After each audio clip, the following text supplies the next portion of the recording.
নমস্কার, আপনারা দেখছেন অভিজিৎ অফিসিয়াল। আমি অভিজিৎ। আপনারা নিশ্চয়ই জানেন যে গত বছর ৮ই আগস্ট রাত্রির বেলা এবং ৯ই আগস্ট সকালবেলা আরজিকর মেডিকেল কলেজের যে ঘটনা ঘটেছিল, মানে একজন তরুণী চিকিৎসককে ধর্ষণ এবং হত্যা করা হয়েছিল।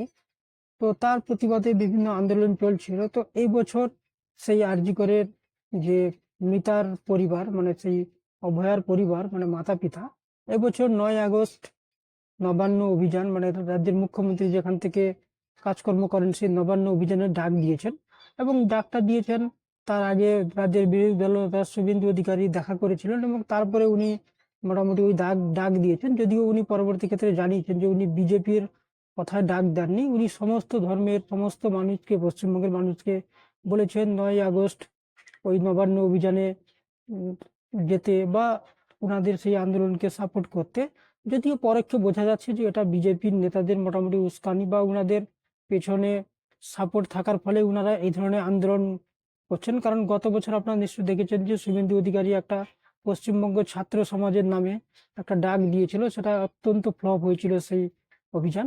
তো এই শুভেন্দু অধিকারীর একটা আশা রয়েছে যে নবান্ন অভিযান মনে হয় করলে মুখ্যমন্ত্রী পালিয়ে যাবেন, পদত্যাগ করে দেবেন, আর উনি মোটামুটি মুখ্যমন্ত্রী হয়ে যাবেন বা অন্য কিছু, জানি না কেন ওনার একটা আশা রয়েছে নবান্ন অভিযান করার। এর আগেও একবার উনি চেষ্টা করেছিলেন, যদিও তৎকালীন বিজেপির রাজ্য সভাপতি সুকান্ত মজুমদার তাদের জল ঢেলে দিয়েছিল।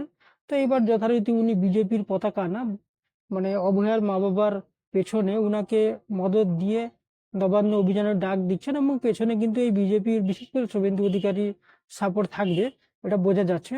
তো এটা থেকে একটা জিনিস কিন্তু স্পষ্ট হচ্ছে যে অভয়ার পরিবার, যেটা ওনারা মোটামুটি ১ বছর ধরে এখনো পর্যন্ত বলছেন যে ওনারা বিচার পাননি, বিচার পাননি।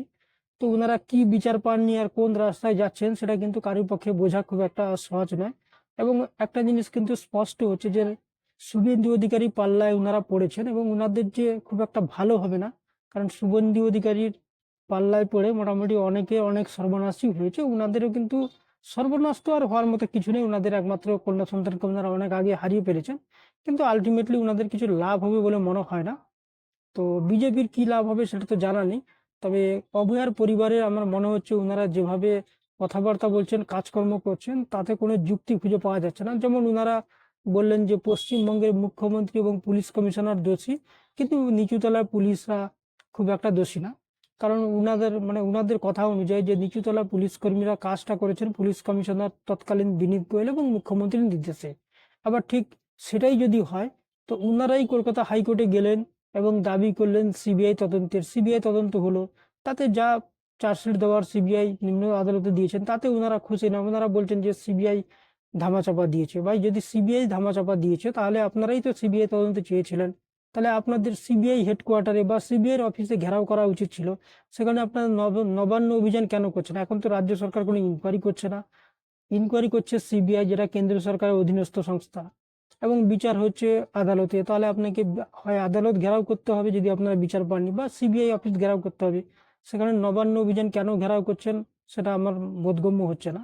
আবার ঠিক একইভাবে ওনারা বলছেন যে সিবিআই যিনি ইন্সপেক্টর ওনারা দোষী, মানে ওনারা ধামাচাপা দিচ্ছেন, কিন্তু সিবিআই ডিরেক্টর নাকি ধামাচাপা দিচ্ছেন না।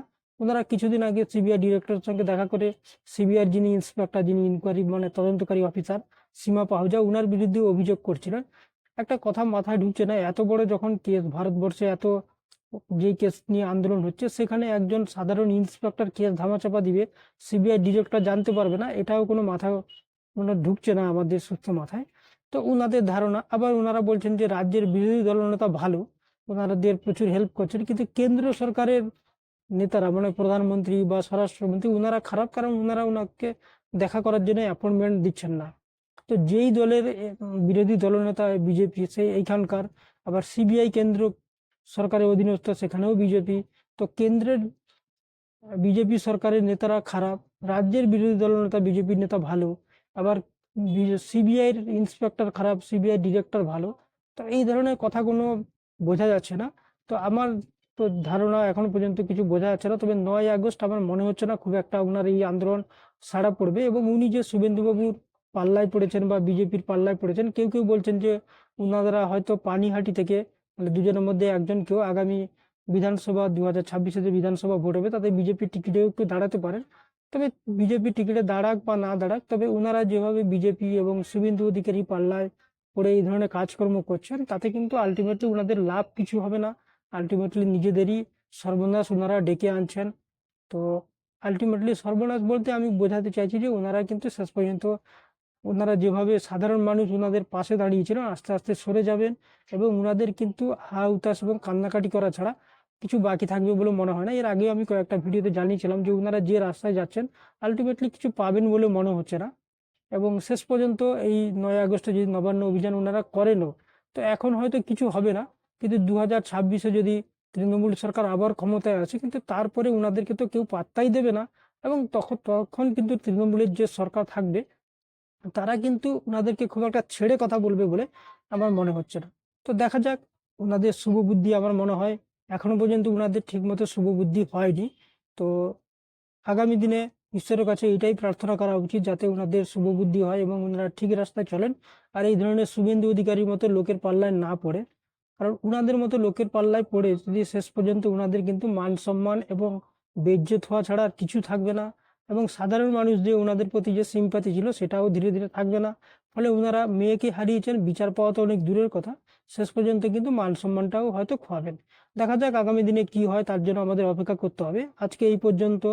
আপনারা ভালো থাকবেন, সুস্থ থাকবেন। ধন্যবাদ।